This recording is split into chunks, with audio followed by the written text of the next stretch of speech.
Hello everyone, welcome to this video. आज इस video में हम पढ़ेंगे एनसीईआरटी क्लास 7 का सिविक्स का 5th chapter women change the world के question answers. So let's start at the first question. How do you think stereotypes about what women can do or cannot do affect women's right to equality? कि आप जो है कैसे इस चीज़ को सोच सकते हैं कि महिलाओं को क्या करना चाहिए, क्या नहीं करना चाहिए। क्या इस तरह की जो सोच है लोगों की, ये महिलाओं का जो समानता का अधिकार है, क्या उसको इफ़ेक्ट करती है? तो आंसर है stereotypes about what women can और can not do effects right to equality. कि हाँ, ये चीज़ जो महिलाएं क्या कर सकती हैं, क्या नहीं कर सकती हैं, ये जो चीज़ें होती हैं, ये महिलाओं की जो समानता का अधिकार है उसे इफ़ेक्ट करती हैं। कैसे करती हैं? हम कहें कि they not get any same support that boys get. कि लड़कियों को और महिलाओं को सेम सपोर्ट जो है, समान जो हम कहें कि जो सहायता होती है, जो हेल्प होती है फैमिली की, वो नहीं मिलती है जितने की बॉयज़ को मिलती है।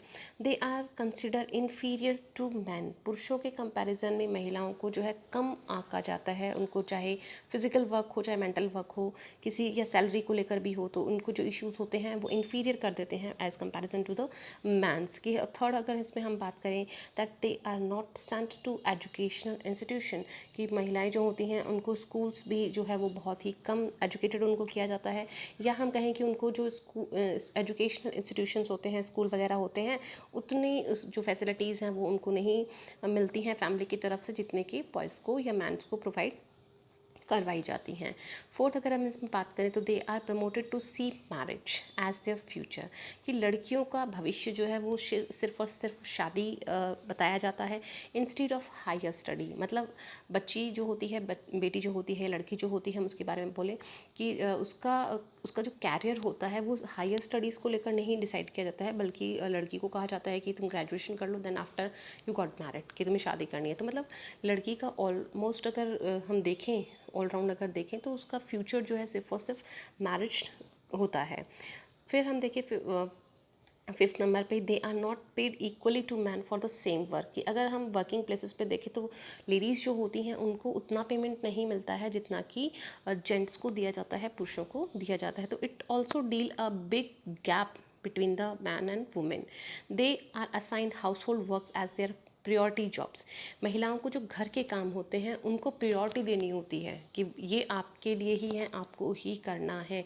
तो इस तरह के जो स्टीरियोटाइप जो मेंटालिटी होती है, ये वुमेन्स के जो राइट होते हैं उनको काफ़ी हद तक इफ़ेक्ट करती है। नेक्स्ट क्वेश्चन इसमें आपको दिया हुआ, student list one reason why learning the alphabet was so important to women like Rajasundari Devi, Rambhabai and Rukaiya. कि रंभाबाई और राजसुंदरी और रुकैया की तरह हम ये कैसे मानते हैं कि महिलाओं को अल्फ़ाबेट की लर्निंग जो है उनको सीखना चाहिए, या उनको शब्द सीखने चाहिए, या उनको हम कहें कि एजुकेशन उनको सीखनी चाहिए।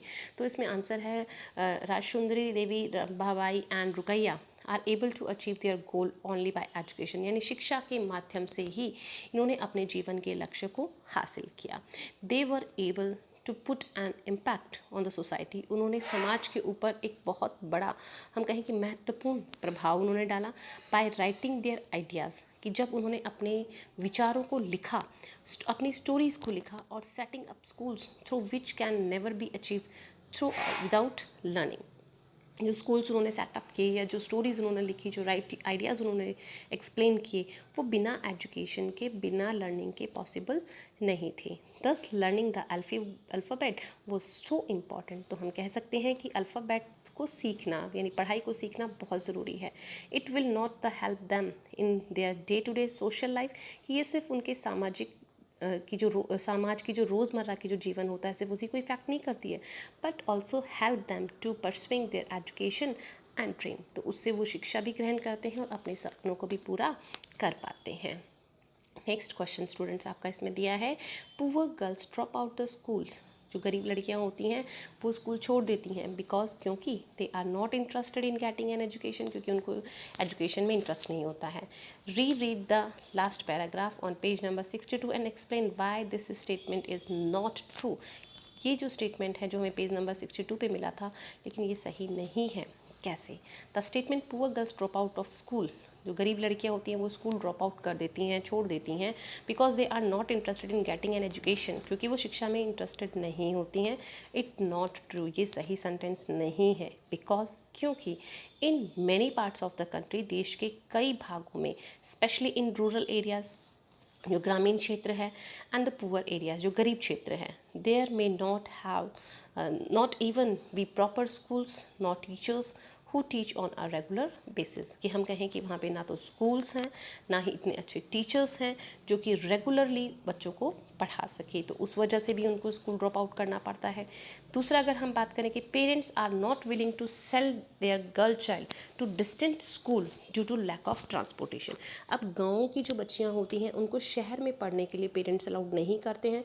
क्यों नहीं करते हैं? क्योंकि हम कहें कि वहाँ पे ट्रांसपोर्ट जो है वो फैसिलिटीज़ पेरेंट्स को नहीं मिलती है, और इस वजह से भी जो गर्ल चाइल्ड होती हैं पुअर एरियाज़ के, जो पुअर गर्ल्स होती हैं, उनको ये अपना स्कूलिंग जो है वो ड्रॉप आउट करना पड़ता है।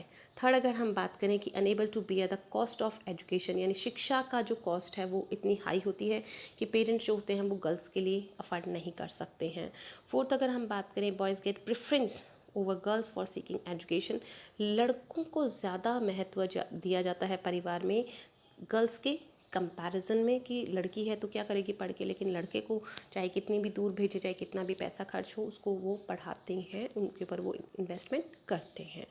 फिफ्थ इसमें दिया है कि समटाइम्स, कभी कभी there teacher and classmate discriminate against them. कई बार ऐसा होता है कि जो टीचर्स होते हैं, जो क्लासमेट के जो सहपाठी होते हैं, बच्चे होते हैं साथ पढ़ने वाले, वो गरीब बच्चों को डिस्क्रिमिनेट करते हैं, भेदभाव करते हैं, ठीक है। तो इस वजह से भी उन बच्चों को क्या करना पड़ता है, स्कूल ड्रॉप आउट करना पड़ता है।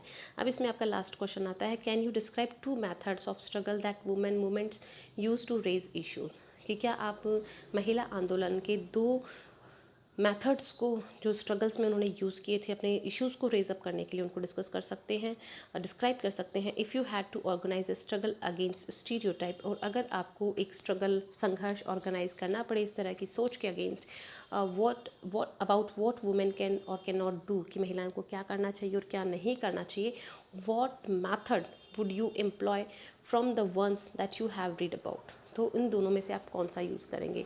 Why would you choose this particular method, इस तरह का मैथड आप क्यों चूज़ करेंगे वो भी साथ में बताना है।